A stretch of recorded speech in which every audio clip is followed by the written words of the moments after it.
जी हाँ, तो चलिए आज का जो लेक्चर है उसमें हम लोग देखेंगे 30 सितंबर यानी कि 30 सितंबर 2019 में जो एग्ज़ाम हुआ था उसका फर्स्ट शिफ्ट का पेपर। तो अब स्टार्ट कर लेते हैं हम लोग हिंदी के पेपर। इस सेट में जो हिंदी के पेपर्स आए थे उसमें जो प्रश्न थे हिंदी के हम उनकी बात करेंगे अब। तो देखिए चलिए शुरुआत कर लेते हैं पहले प्रश्न के साथ। तो हिंदी का जो हमारा इसमें पहला प्रश्न था वो कुछ इस प्रकार था। पहाड़ के लिए सही पर्यायवाची वाले शब्दों की पंक्ति को चुनिए। पहला प्रश्न है जिसके विकल्प कुछ इस प्रकार हैं। ए पर्वत अचल गिरिजा, बी पर्वत अचल गिरी, सी पर्वत आंचल गिरी, सी पार्वती अचल गिरी। और इसका जो राइट आंसर है वो है पर्वत अचल और गिरी। ये तीनों ही पहाड़ शब्द के पर्यायवाची होते हैं। नेक्स्ट प्रश्न देख लेते हैं। नेक्स्ट जो प्रश्न है वो है अकल पर पत्थर पड़ना मुहावरे का अर्थ निम्न विकल्पों में से कौन सा है। देखिए यहाँ हम लोग अब एक चीज़ ध्यान रखना है कि हमें किस किस जगह से प्रश्न पूछ रहे हैं। देखिए एक आपसे वर्तनी से रिलेटेड प्रश्न पूछ लिया गया है, उसके पश्चात आपको मुहावरे का प्रश्न दिया है, आगे आपसे विलोम शब्द, पर्यायवाची, संधि विच्छेद, समास, मतलब जो जो टॉपिक आपसे पूछे जा रहे हैं आपको उन टॉपिक्स को स्ट्रॉन्ग कर लेना है। ठीक है, चलिए नेक्स्ट देख लेते हैं। तो अक्ल पर पत्थर पड़ना मुहावरे का अर्थ निम्न विकल्पों में से कौन सा है। ए कुव्यवस्था होना, बी मनोकामना पूर्ण होना, सी मूर्ख और डी बुद्धि नष्ट होना। तो अक्ल पे पत्थर पड़ना मुहावरे का अर्थ होता है बुद्धि का नष्ट होना। ठीक है, चलिए अगला प्रश्न है, इसका जवाब आप लोगों को कमेंट बॉक्स में देना है। पहेली सा जीवन है व्यस्त, पहेली सा जीवन है व्यस्त, निम्न में कौन सा अलंकार है। इसमें अलंकार की पहचान करना है।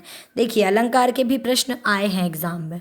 ए अतिशयोक्ति अलंकार, बी उपमा अलंकार, सी वक्रोक्ति अलंकार, डी उत्प्रेक्षा अलंकार।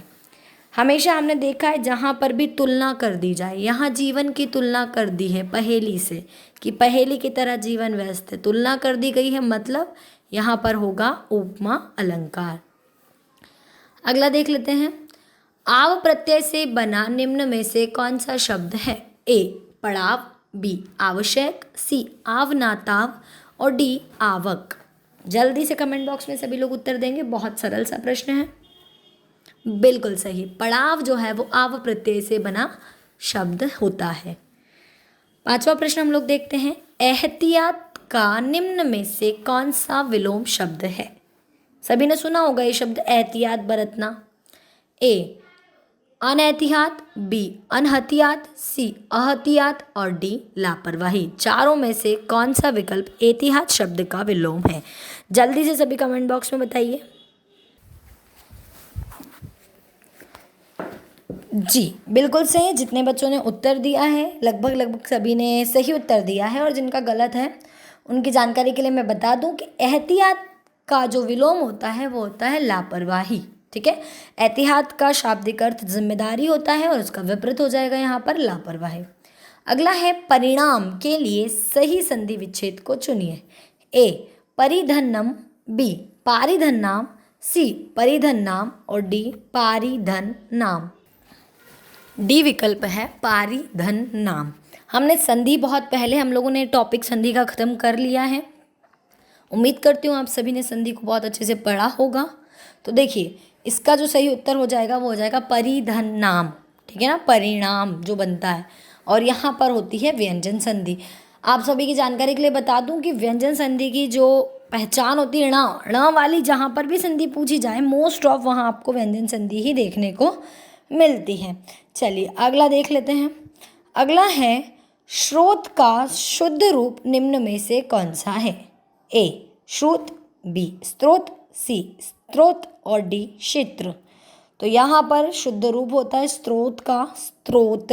ठीक है, चलिए वर्तनी शुद्धि तो आपको बहुत अच्छे से पढ़ लेना है, क्योंकि वर्तनी शुद्धि पर आधारित प्रश्न आपको परीक्षा में पूछे ही जाएंगे। फिर वो चाहे आपको विलोम शब्द के फॉर्म में पूछ लिया जाए, पर्यायवाची में पूछ लिया जाए, या शब्द शुद्धि में ही क्यों ना पूछ लिया जाए। अगला है शांत रस का स्थायी भाव क्या है। तो रस हमने पढ़ा था, विकल्प है ए शांति, बी सन्नाटा, सी खामोशी और डी निर्वेद। शांत रस का जो स्थायी भाव होता है वो होता है निर्वेद। चलिए अगला देखते हैं। प्रमाण के लिए सही संधि विच्छेद। ए प्रधनमान, बी परधनमान, सी प्राधनमान और डी परधनमन। अब प्रमाण का जो सही संधि विच्छेद होगा वो होगा प्रधनमान और इसमें होगी व्यंजन संधि। ठीक है, 10वां प्रश्न हम लोग देख लेते हैं। एक रूपता का निम्न में से कौन सा सही विलोम शब्द है? ए अनेक रूप, बी अनेकारूप, सी अनेक रूप और डी अनेकारूप। तो एक रूपता का हो जाएगा अनेक रूप, ये होगा विलोम शब्द। अब यहाँ पर पता है क्या है, आपसे सिर्फ वर्तनी में फेरबदल किया है, विकल्प सारे ही सेम दिए, तो वर्तनी हमें अच्छे से कर लेना है कि लिख कर देखना है शब्दों को और पढ़कर भी देखना है। हिंदी में प्रोनंसिएशन के साथ साथ रिटन दोनों ही बहुत ज़रूरी है, तो आपको शब्दों को लिख कर भी देखना है और पढ़कर भी देखना है। अगला है जो पहले हो चुका हो के लिए एक शब्द निम्न में से कौन सा है? ए भूतपूर्व, बी वर्तमान, सी अभूतपूर्व और डी भविष्य। तो पहले जो हो चुका है उसके लिए एक शब्द क्या होगा? भूतपूर्व। अगला है जो ईश्वर को न माने के लिए एक शब्द निम्न में से कौन सा है? जल्दी से सभी कमेंट बॉक्स में अपने उत्तर देंगे। जो ईश्वर को नहीं मानता, इसके लिए मैं आपको विकल्प नहीं दे रही हूँ। बिल्कुल सही, नास्तिक। और जो ईश्वर को मानता है वो क्या कहलाते हैं? आस्तिक। अगला है याक्षिणी का शुद्ध रूप कौन सा है? ए यक्षिणी, बी याक्षिणी, सी याक्षण और डी यक्षिणी। और यहाँ जो सही उत्तर हो जाएगा इसका वो होगा डी यक्षिणी, ये होगा इसका सही रूप। अगला प्रश्न है प्रति उपसर्ग से बना शब्द निम्न में से कौन सा है?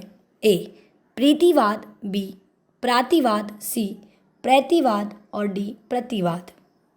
तो बहुत सरल प्रश्न आ रहे हैं, देखिए आप थोड़ा सा ध्यान से पढ़ेंगे चीज़ें बनने लगेंगी। प्रतिवाद जो है इसका सही उत्तर होगा। अगला है पंचतत्व में कौन सा समास है? देखिए पंचतत्व है ना, ऑप्शंस इसके हैं कर्मधारय समास, द्वंद्व समास, बहुब्रीहि समास और द्विगु समास। अब लोगों का यहाँ पर कॉन्सेप्ट होगा कि मैम पंचतत्व का मतलब 5 तत्वों में विलीन अर्थात ये वो, ऐसा कुछ नहीं है। जब भी संख्यावाची है मतलब वहाँ पर द्विगु समास होगा। ठीक है, हाँ अगर कोई उसका स्पेशल कोई तीसरा अर्थ निकल रहा है तो हम बहुब्रीहि बोल सकते हैं, अदरवाइज वो हमेशा द्विगु समास होगा। अगला है हरफन मोला का सामासिक विग्रह क्या है? ए हरफन में मोला, बी हरफन में मीला, सी हरफैन में मोला और डी हरफैन में माला। तो इसका जो सही उत्तर हो जाएगा वो होगा हरफन में मौला। ठीक है, ये इसका होगा यहाँ पर सही उत्तर। अगला देख लेते हैं। नदी के लिए सही पर्यायवाची वाले शब्दों की पंक्ति को चुनिए। ए सरित तरंगिणी तटिनी, बी सरिता तरंगिणी तटिनी, सी सरिता तरंगिणी तटिनी और डी सरिता तरंगिणी तटिनी। और इसका जो सही उत्तर हो जाएगा वो होगा सरिता तरंगिणी तटिनी। अगला है को तुम है घनश्याम हम तो बरसों कित जाए, नहीं मनमोहन है प्रिय, दिल क्यों पकड़त पाए में निम्न में से कौन सा अलंकार है? आपको अलंकार पहचानना है, यहाँ पर आपको अलंकार पहचानना है। ठीक है, चलिए और इसके जो विकल्प हैं वो होंगे रूपक अलंकार, बी अतिशयोक्ति अलंकार, सी वक्रोक्ति अलंकार और डी उत्प्रेक्षा अलंकार।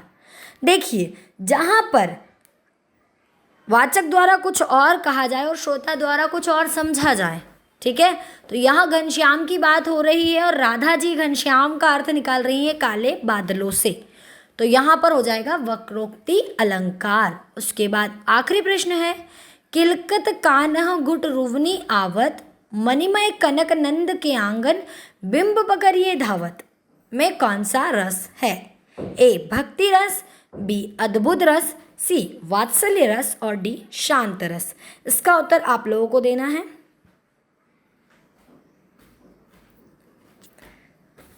बिल्कुल सही, यहाँ पर वात्सल्य रस है क्योंकि जब भी बाल छवि का वर्णन किया जाता है वहाँ वात्सल्य रस होता है। तो ये हुए हिंदी के भी 20 क्वेश्चन। आप लोगों को इन क्वेश्चंस को देखकर समझना है कि हमसे किस किस लेवल पे क्वेश्चन पूछे हैं। विलोम पूछे हैं, पर्यायवाची पूछे हैं, संधि विच्छेद, समास, अलंकार। तो इसी के साथ हमें अपनी तैयारी को कंटिन्यू रखना है, ठीक है। अगली क्लास में हम लोग मिलेंगे इसी तरह के कुछ अगली शिफ्ट के जो पेपर हैं उनके साथ। तब तक के लिए आप सभी अच्छे से पढ़ाई करते रहिए। दोस्तों, ऐसी और वीडियोस के लिए अभी सब्सक्राइब कीजिए एमपी परीक्षा चैनल को और बेल आइकन दबाना ना भूलें। और अगर आप किसी भी एग्ज़ाम की तैयारी कर रहे हैं तो अभी डाउनलोड करें परीक्षा ऐप।